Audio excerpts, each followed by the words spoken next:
तो बच्चे लोग, नेक्स्ट हमारा टॉपिक है कॉस्ट शीट। तो कॉस्ट शीट है क्या? Cost sheet is a statement of cost, है ना। Cost sheet is a statement of cost. अच्छा, अब कॉस्ट शीट प्रिपेयर कैसे करते हैं? देखो, दो कॉस्ट शीट है, एक सिंपल कॉस्ट शीट और एक एडजस्टेड कॉस्ट शीट। आप कौन सा कॉस्ट शीट प्रिपेयर करोगे वो डिपेंड करेगा जो इन्फॉर्मेशन दिया है उसके ऊपर आपका, है ना।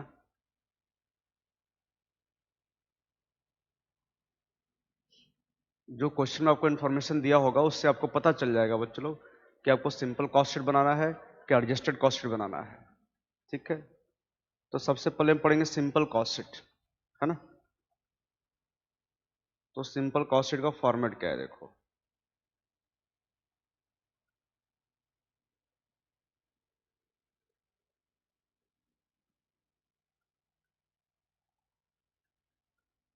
बहुत इजी है बच्चों लोग।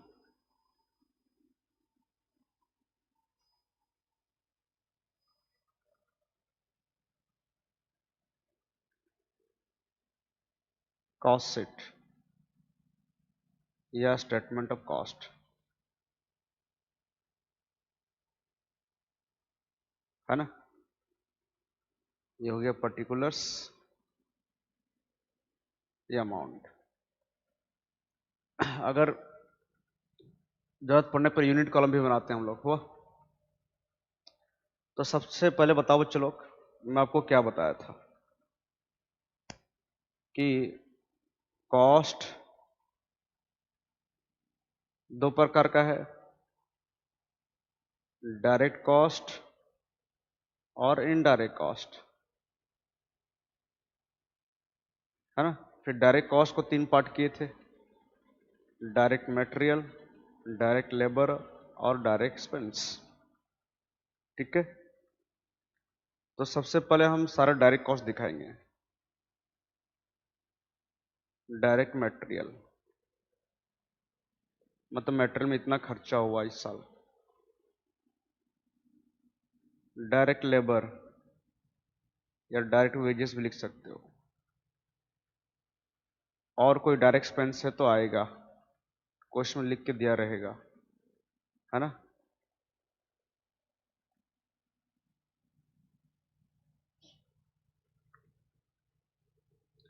ठीक है,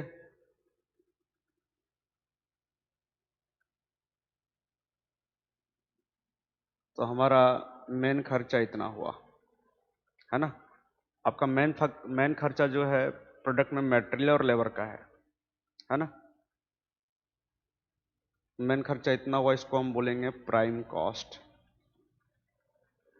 क्या बोल देंगे चलो इसको? Prime cost. ठीक है, चलो अब बताओ, इनडायरेक्ट कॉस्ट को भी तीन पार्ट में डिवाइड किए थे, फैक्ट्री ओवरहेड, ऑफिस ओवरहेड और सेलिंग ओवरहेड, है ना। Factory overhead, office and administration overhead, selling and distribution overhead. ठीक है, तो जितने भी इनडायरेक्ट कॉस्ट हैं वो भी प्रोडक्ट का कॉस्ट में ऐड होगा, है ना। ये प्रोडक्ट का डायरेक्ट कॉस्ट जो है प्रोडक्ट का मेन खर्चा है, बट जितने भी इनडायरेक्ट कॉस्ट इंकर्ड हुआ है बच्चों लोग, ये भी तो प्रोडक्ट के लिए ही हुआ है ना, तो ये भी ऐड होगा। तो सबसे पहले आप किसको ऐड करोगे? फैक्ट्री ओवरहेड को, मतलब जो खर्चा फैक्ट्री के अंदर हुआ है ना। आपको फैक्ट्री ओवरहेड के बारे में लिखा दिया था, factory rent, factory insurance, factory lighting, जितना भी फैक्ट्री ओवरहेड लिखा दिया था, अब रट भी लिए हो, तो सारा फैक्ट्री ओवरहेड यहाँ ऐड कर देंगे,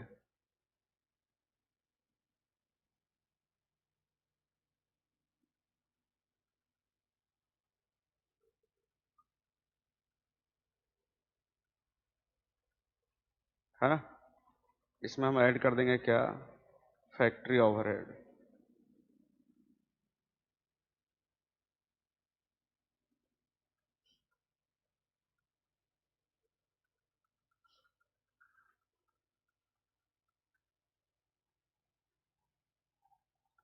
फैक्ट्री ओवरहेड में क्या क्या आएगा मैं आपको बता दिया था, है ना। जैसे फैक्ट्री का रेंट, फैक्ट्री का इंश्योरेंस, फैक्ट्री का लाइटिंग और बहुत कुछ आप रट चुके हो, है ना। इनडायरेक्ट मटेरियल, इनडायरेक्ट लेबर, तो सारा जोड़ के फिर यहाँ लिख देना मेन कॉलम में आप कितना टोटल फैक्ट्री ओवरहेड हुआ।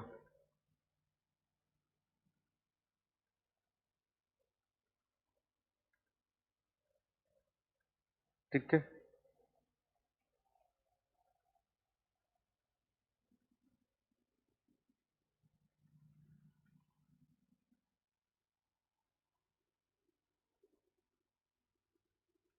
फिर हम क्या करेंगे बच्चों लोग, हमारा जो प्राइम कॉस्ट निकला था उसमें हम फैक्ट्री का सारा खर्चा जोड़ देंगे, तो जो आएगा उसको बोलेंगे फैक्ट्री कॉस्ट या वर्क कॉस्ट।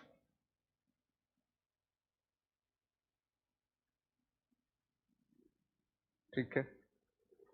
चलो अब फैक्ट्री का खर्चा जोड़ चुके हैं, तो फैक्ट्री का ऑफिस भी है, ऑफिस में खर्चा हुआ है ना, तो वो भी प्रोडक्ट का कॉस्ट में ऐड होगा, तो उसको भी जोड़ देंगे, ऑफिस का खर्चा भी। Add office and administration overhead,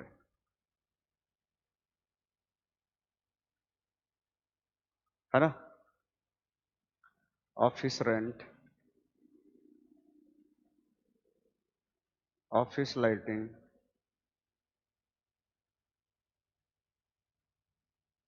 और भी बहुत सारा ऑफिस का खर्चा मैं आपको लिखाया था, आप याद कर लिए होंगे। ठीक है। अब हम क्या करेंगे बच्चों लोग, जो हमारा फैक्ट्री का कॉस्ट आया था उसमें जोड़ देंगे ऑफिस का सारा खर्चा, तो जो आएगा उसको बोलेंगे कॉस्ट ऑफ प्रोडक्शन, है ना।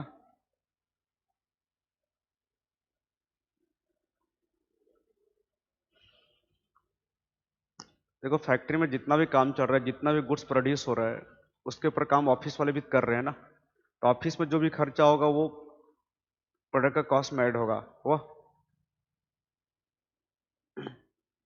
मतलब जो हम फैक्ट्री में प्रोडक्शन कर रहे हैं प्रोडक्ट या गुड्स, उसको प्रोडक्शन करने में हमको कॉस्ट इतना लगा, है ना। प्रोडक्शन करने तक कॉस्ट ये हो गया, ऑफिस का खर्चा जोड़ने के बाद जो आएगा उसको बोलेंगे कॉस्ट ऑफ प्रोडक्शन। मतलब जो प्रोडक्ट हम प्रोड्यूस कर रहे हैं उसको प्रोडक्शन करने तक कॉस्ट इतना लगा। चलो ये हो गया कॉस्ट ऑफ प्रोडक्शन। अब बच्चों लोग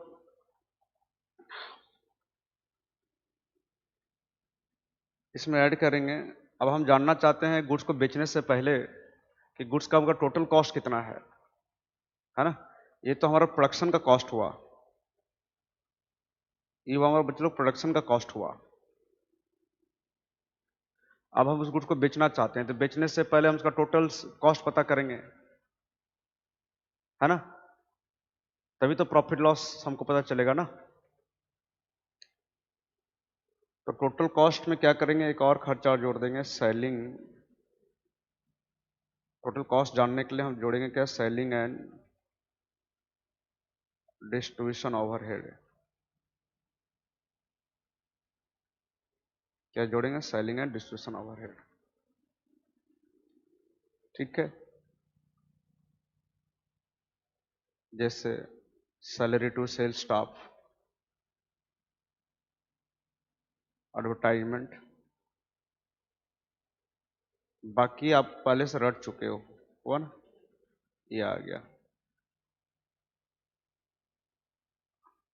अब हम जो गुड्स बनाए थे फैक्ट्री में उसका इतना कॉस्ट लगा था प्रोडक्शन का, प्रोडक्शन करने तक कॉस्ट इतना हुआ, फिर उसको बेचते समय जो हम खर्चा किए हैं वो भी जोड़ देंगे, तो हमको उस प्रोडक्ट का टोटल कॉस्ट पता चल गया। टोटल कॉस्ट या कॉस्ट ऑफ सेल।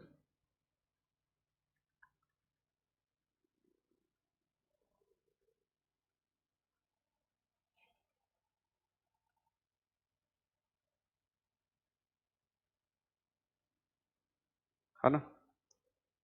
अब इसमें क्या होगा, अगर हमको प्रॉफिट दिया होगा तो जोड़ देंगे टोटल कॉस्ट में।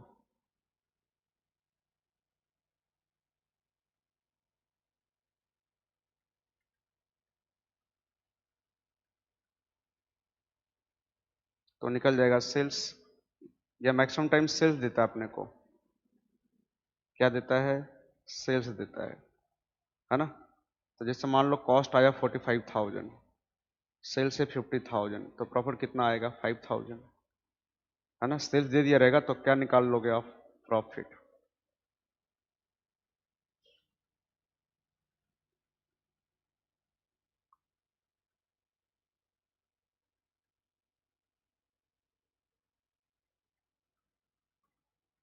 बहुत इजी है बच्चों लोग, बहुत इजी फॉर्मेट है।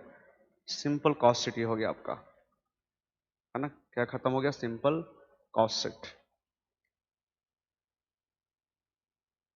तो सबसे पहले हम लेंगे डायरेक्ट मटेरियल, फिर लेंगे डायरेक्ट लेबर, फिर लेंगे डायरेक्ट एक्सपेंस, है ना। तो आ जाएगा प्राइम कॉस्ट। फिर प्राइम कॉस्ट में क्या जोड़ेंगे, सारा फैक्ट्री ओवरहेड, तो आ जाएगा फैक्ट्री कॉस्ट। फैक्ट्री कॉस्ट में जोड़ेंगे ऑफिस एंड एडमिनिस्ट्रेशन ओवरहेड, तो हमारा आ जाएगा कॉस्ट ऑफ प्रोडक्शन। फिर कॉस्ट ऑफ प्रोडक्शन में जोड़ेंगे सेलिंग एंड डिस्ट्रीब्यूशन ओवरहेड, तो आ जाएगा हमारा टोटल कॉस्ट। टोटल कॉस्ट में जोड़ेंगे प्रॉफिट, तो क्या आ जाएगा, सेल्स। ठीक है, चलो एक नंबर करते हैं। ठीक है, एक नंबर मैं करता हूँ छोटा सा, और बड़ा सा नंबर आपको दूंगा करने के लिए। देखो चलो, बड़ा इजी नंबर लिया हूँ पहले मैं। क्या लिखा है, from the following details prepare cost sheet. Direct material 50,000, direct labour 30,000, direct expenses 25,000, factory खर्चा 55,000, office overhead 10,000, selling additional overhead 20,000, sales 3 lakh. ये डायरेक्ट इन्फॉर्मेशन सारा लिया हूँ, बट बहुत कम चांस है कि ऐसा तुम्हारा एग्जाम में आएगा बोल के, इतना इजी हुआ। और इस साल टोटल आउटपुट हुआ है 1000 यूनिट, है ना। पर मैं यहाँ पर यूनिट कॉलम नहीं बनाऊंगा, खाली अमाउंट कॉलम बनाऊंगा आपके लिए।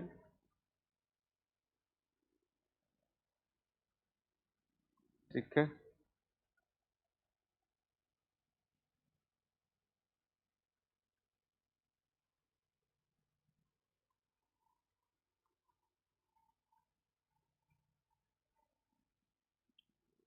सबसे पहले मैं लूंगा डायरेक्ट मटेरियल। इस साल जो गुड्स प्रोडक्ट, इस साल जो प्रोडक्ट प्रोड्यूस कर रहे हैं उसमें उसका मटेरियल में कितना खर्चा हुआ है। मटेरियल लगा है 50,000 रुपये का,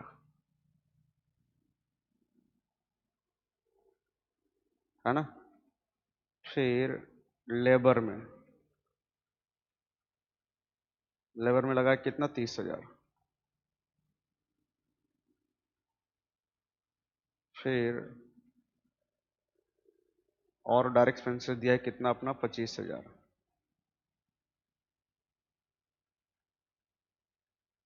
हो गया, मैं बोला था ना बहुत इजी है।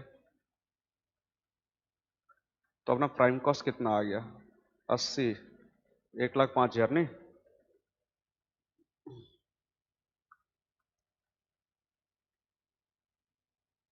ठीक है, 1,05,000 आपका आ गया प्राइम कॉस्ट। मुख्य खर्चा आपका आ गया 1,05,000। इसमें क्या ऐड करेंगे बच्चों लोग अपने लोग, इसमें ऐड करेंगे अपने लोग फैक्ट्री ओवरहेड, या वर्क्स ओवरहेड, या मैन्युफैक्चरिंग ओवरहेड। जो हमको फैक्ट्री ओवरहेड लिख के दे दिया है 55,000, 55,000 लिख के दे दिया है। हो गया,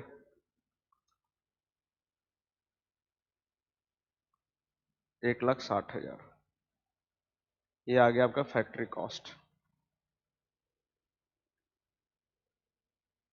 ये आ गया आपका फैक्ट्री कॉस्ट। फिर मैं बोला था फैक्ट्री का कॉस्ट में क्या जोड़ेंगे, office and administration overhead. Office overhead 10,000, ये आ गया 1,70,000 आपका, क्या आ गया, कॉस्ट ऑफ प्रोडक्शन। फॉर्मेट रट लेना बच्चे लोग। हो गया, फिर कॉस्ट ऑफ प्रोडक्शन में क्या जोड़ेंगे, सेलिंग एंड डिस्ट्रीब्यूशन ओवरहेड। ठीक है बच्चे लोग, तो बेटा सेलिंग एडिशनल ओवरहेड कितना दिया है 20,000, तो ये हो गया 1,90,000 आपका टोटल कॉस्ट, मतलब बेचने तक का कॉस्ट, सेल करने तक का कॉस्ट है ना, इसलिए इसको कॉस्ट ऑफ सेल बोलते हैं। फिर अपने को ना सेल्स दिया है, वो भी कितना दे दिया है सेल्स, 3 लाख, तो प्रॉफिट कितना हो गया बताओ, है ना 1,10,000, बहुत सारा प्रॉफिट हुआ।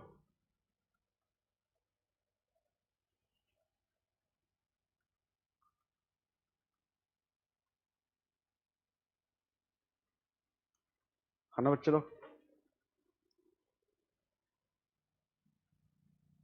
नेक्स्ट क्वेश्चन देखो बच्चे लोग क्या है, calculate calculate prime cost, factory cost, cost of production, cost of sale, cost of sale मतलब टोटल कॉस्ट, एंड प्रॉफिट। आपको मैं, आप क्वेश्चन लिखते जाओ, लिख लो क्वेश्चन, क्योंकि आपको खुद करना है, फिर मैं इसको करूंगा। Direct material, direct wages, wages of foreman, electric power, lighting factory का ऑफिस का, store keeper wages, oil and water, rent दिया आपको। ठीक है, आप लिख लो। आपको जो, आप जो रटे हो, मैं आपको जो पहले रटवाया था कि कौन कौन सा खर्चा आता है फैक्ट्री में, कौन कौन सा खर्चा आता है ऑफिस में, कौन सा खर्चा आता है सेलिंग में, उसका यूटिलाइज करोगे, यहाँ पर हो गया। और फिर ये भी बताया था कि कौन कौन सा आइटम नहीं आता है कॉस्ट अकाउंटिंग में, कॉस्ट शीट में। आप वीडियो को रोक कर लिख लो इसको, ठीक है।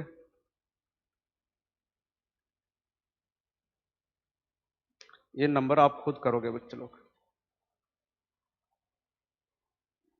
है ना। और इसका सलूशन मैं फिर आपको भेज दूंगा, मतलब व्हाट्सएप में, ठीक है, ग्रुप में मतलब।